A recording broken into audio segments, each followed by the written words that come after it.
አሰላሙ አሌይኩም ወራህመቱላሂ ወበረካቱ። እንዲሁም ክርስቲያን ወገኖች ሰላም ብያለሁኝ። በያላችሁበት ሰላማችሁ ብዝዝት ይበልልኝ ውድ ሀገሬ ልጆች፣ እንዲሁም የቻናሌ ተከታታዮች ላይክ፣ ሼር፣ ሰብስክራይብ እያደረጋችሁ የምታበረታቱኝ እህት ወንድሞች ከልብ አመሰግናለሁኝ። ቤተሰብ ያልሆናችሁ ደግሞ ሰብስክራይብ በማድረግ ቤተሰብ እንሁን፣ የደወል ምልክቷን በማጥቆር ማለት ነው። ዛሬ ደግሞ ያው እንደተለመደው በሌላ ቪዲዮ ብቅ ብያለሁኝ ማለት ነው። የኔ ማሮች ላይክ፣ ሼር፣ ሰብስክራይብ እንዳትረሱ። የነብዩላህ የሱፍ ወይም ያዕቁብ አለይሂ ሰላም የህይወት ታሪክ ክፍል 3 ይዤ ብቅ ብያለሁኝ ማለት ነው። ክፍል 3 ከዕለታት አንድ ቀን የጠቅላይ ግዛቱ ንጉሥ ከአስተዳዳሪው አለቃ በደረቅ ሌሊት ህልም አየሁ ብሎ ተነስቶ ቤተ መንግስቱን ያናውጠው ጀመር። በአስቸኳይ የኮከብ አዋቂዎችንና የጣዖት ካህናትን በዚያ ሌሊት እንዲሰበሰቡ አደረገ። ከዚያ ህልሙን እንዲህ ሲል ተረከላቸው።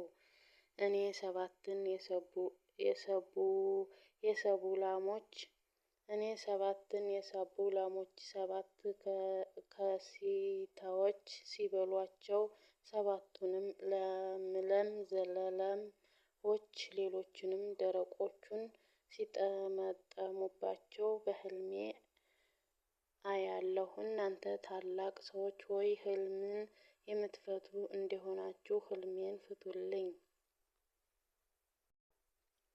ካህናቱ እና ጠንቋዮቹ የንጉሱን ህልም ሊፈቱ እጅጉን ተቸገሩ። ቢያወጡ ቢያወርዱም ምንም ሊያውቁት አልቻሉም እና ንጉሥ ሆይ የዚህን ህልም ፍች ልናውቀው ስላልቻልን ይህ ህልም ቅዠት ነው አሉት። ያን ጊዜ ጠጅ ጠማቂው የድሮ የእስር ቤቱን ህልም ፈቺ ጓደኛውን ዩሱፍን አስታወሰ። ከመካከል ብድግ በማለትም እኔ የህልሙን ፍች ይዤ እመጣለሁ፣ ግን የእስር ቤት ፍቃድ አውጡልኝ ሲል ለንጉሱ ተናገረ። ንጉሱም አስፈላጊውን ትብብር እንዲደረግለት በማዘዝ ጠጅ ጠማቂውም ዩሱፍ ወደሚገኝበት እስር ቤት ብቅ አለ። ዩሱፍንም ስለረሳው ይቅርታ በመጠየቅ ንጉሱ ያየውን ህልም ተረከለት፣ ፍቹን ጠየቀው። ዩሱፍም ሰባቱን የተከታተሉ ዓመታት ትዘራላችሁ፣ ያጨዳችሁትንም ሁሉ ከምትበሉት ጥቂት በስተቀር በዘለላው ውስጥ ተዉት። ከዚያም ከዚያ በኋላ ካከማቻችሁት ጥቂት ሲቀር ለነሱ ያከማቻችሁትን ሁሉ የሚበሉ 7 የችግሮች ዓመታት ይመጣሉ። ከዚያም በኋላ ሰዎች በእርሱ የሚዘነቡበት በእርሱ ወይንን የሚጨምቁበት የጥጋብ ዓመት ይመጣል በማለት ህልሙን ብቻ ሳይሆን መፍትሄውንም ጭምር ዘረዘረለት። ጠጅ ጠማቂውም ህልሙን ፍች ይዞ በደስታ ወደ ቤተ መንግስት ይገሰግስ ጀመር። ልክ እንደደረሰም ለንጉሱ ፍቹን ከነ መፍትሄው ሲተርክለት ንጉሱ ዩሱፍን አሁኑኑ አምጡልኝ አለ። ዩሱፍንም ከእስር ቤት አውጥቶ የሚያመጣው ሰው ተመድቦ እስር ቤት ሲደርስ ዩሱፍ ወደ ንጉሱ ተመለሰ። የእነዚያንም እጆቻቸውን የቆረጡትን ሴቶች ሁኔታ ጠይቀው ጌታዬ ተንኮላቸውን አዋቂ ነውና በማለት ይህ ጉዳይ ሳይጣራ ለመውጣት ፈቃደኛ እንዳልሆነ ለንጉሱ ላከ። ይህን ጊዜ ንጉሱም በዚያ ቀን ያን ዝግጅት ተካፍለው የነበሩ የመሳፍንት የከበርቴና የአስተዳዳሪውንም ሚስት አንድ ላይ እንዲቀርቡ ካደረገ በኋላ ዩሱፍን ከነፍሱ ባባበላችሁት ጊዜ ነገራችሁ ምክንያታችሁ ምንድነው ብሎ ሊጠይቃቸው።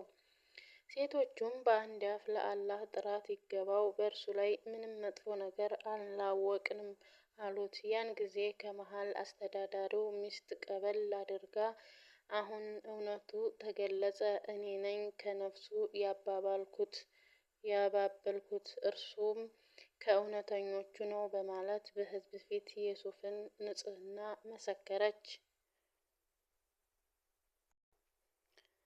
ንጉሥ ይህንን በሰማ ጊዜ እውነተኛውን ዩሱፍን ለማየት እጅጉን ጉጉት አደረበት።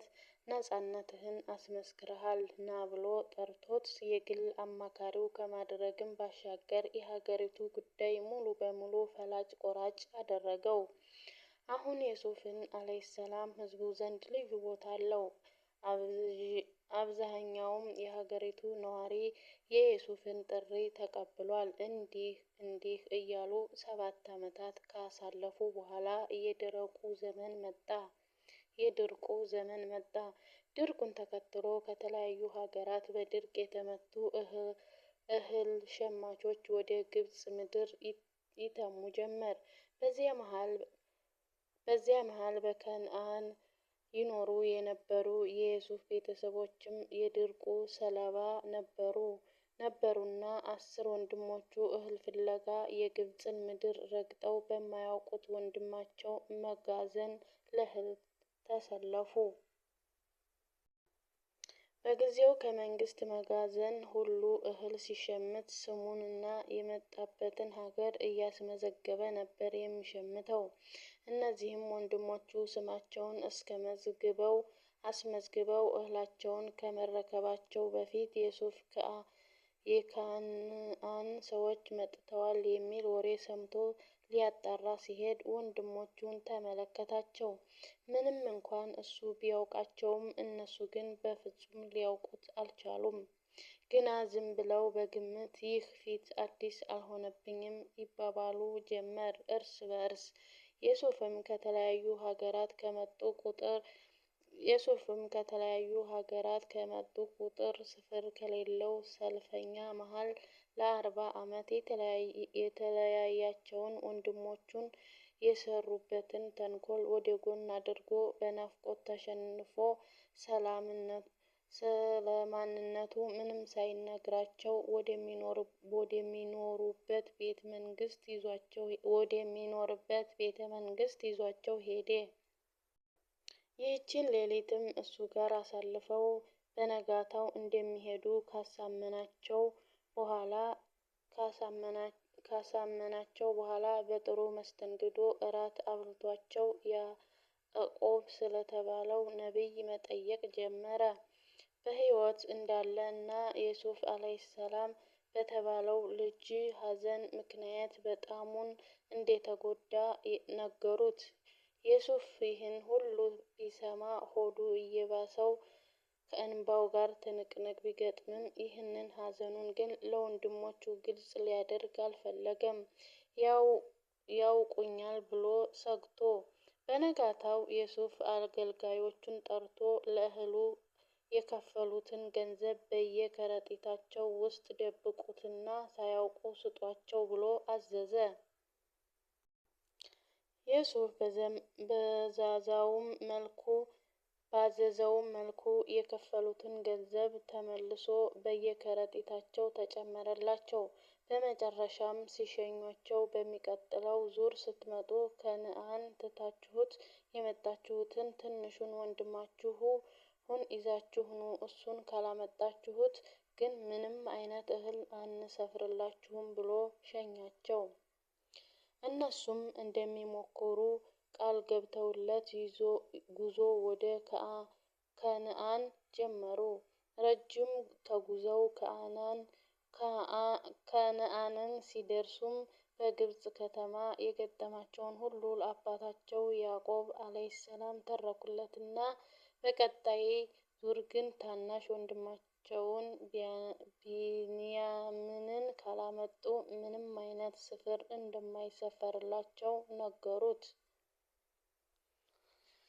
የኔ ማሮች ክፍል 3ን በዛ አጠናቅቄያለሁኝ ማለት ነው። በቀጣይ ክፍል እስከምንገናኝ እናንተም ላይክ፣ ሼር፣ ሰብስክራይብ እያደረጋችሁ አበረታቱኝ ማለት ነው። ክፍል 3ን በዚህ ጨርሻለሁኝ። በቀጣይ ክፍል እስከምንገናኝ አሰላሙ አለይኩም ወራህመቱላሂ ወበረካቱ።